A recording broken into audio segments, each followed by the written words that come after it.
Hello friends, welcome to my channel. आज हम जिस टॉपिक पे बात कर रहे हैं वो एक बहुत इम्पॉर्टेंट टॉपिक है और ये टॉपिक है आईआईटी जैम की प्रिपरेशन कैसे करें इन लास्ट 3 मंथ्स।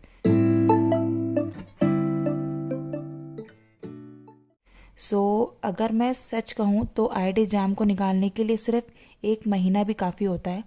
तो हमारे पास तो 3 महीने होंगे, यानी कि दिसंबर पूरा, जनवरी और फरवरी आधा, जो कि बहुत बहुत बहुत सफिशिएंट है। हम देखते हैं हम कैसे इसको यूज़ कर सकते हैं।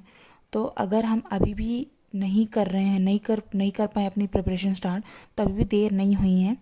हम अगर अपनी टारगेट बनाने की कोशिश करें और जो टारगेट डालें उसको हर रोज़ अचीव करें, तो हम रोज़ सक्सेसफुल होने के एक स्टेप आगे बढ़ते जाएंगे।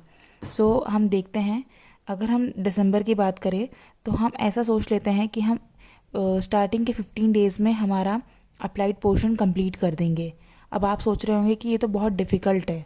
दोस्तों, ये कोई डिफ़िकल्ट बात नहीं है। अगर हम आईआईटी जैम दे रहे हैं, इसका मतलब ये है कि हम हमारे ग्रेजुएशन को कंप्लीट करने वाले हैं और ग्रेजुएशन की ही चीज़ें हम आईआईटी जैम के पेपर में देखते हैं। तो हम क्या करेंगे,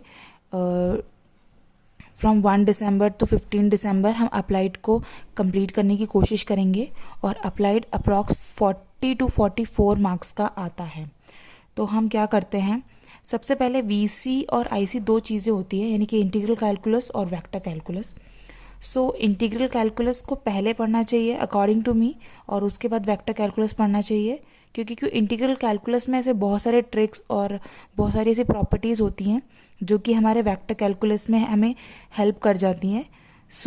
कोशिश कीजिएगा कि 8 दिन में आप आईसी कंप्लीट कर लें और वहीं वीसी 7 दिन में हो जाएगा। और अकॉर्डिंग टू मी 7 दिन भी मोर है, because VC is very very short topic, even it is the smallest topic of IIT jam.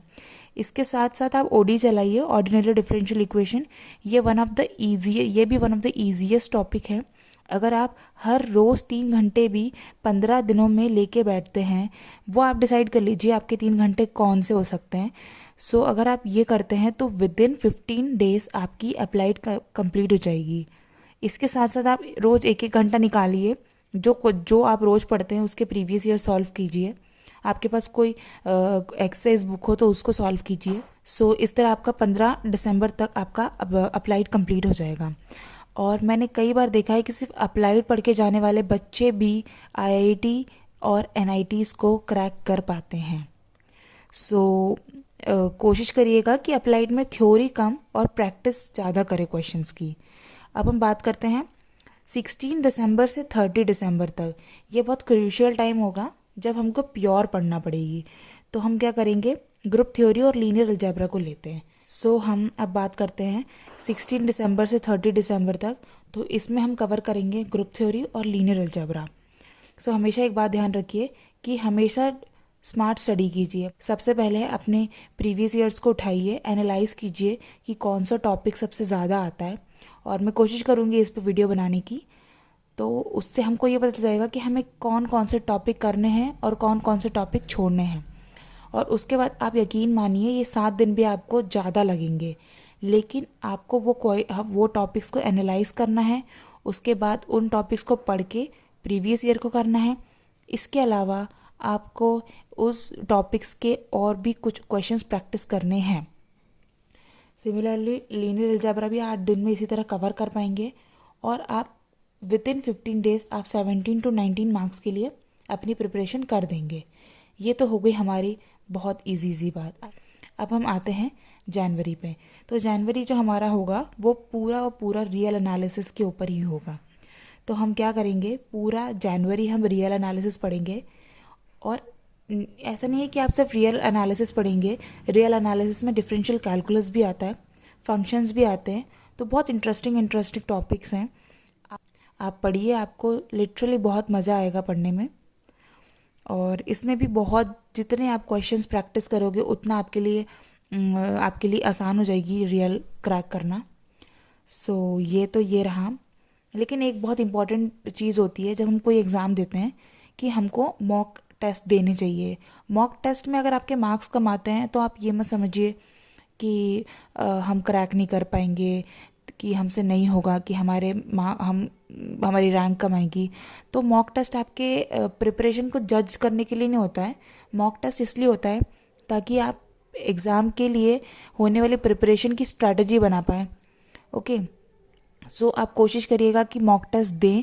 बहुत सारे ऐसे इंस्टीट्यूशन होते हैं जो मॉक टेस्ट प्रोवाइड करते हैं। कोशिश कीजिए कि आप वो ले और आप प्रैक्टिस करें, और जब हम उन खुद को सॉल्व करें तो उनके सॉल्यूशंस को ज़रूर देखें। मेरा ये मानना है कि मोर देन 40% सिलेबस आपका मॉक टेस्ट के सॉल्यूशन को सॉल्व करने से ही कवर हो जाता है। ठीक है, तो आप मेयरली 10 से 14 जनवरी से मॉक टेस्ट देना शुरू कर दीजिएगा। तो अगर आप देखेंगे कि मॉक टेस्ट पर्टिकुलर सब्जेक्ट्स के होते हैं, फिर एफएलटीज होते हैं, तो आपका ये रियल को छोड़ के सारा सिलेबस कंप्लीट है।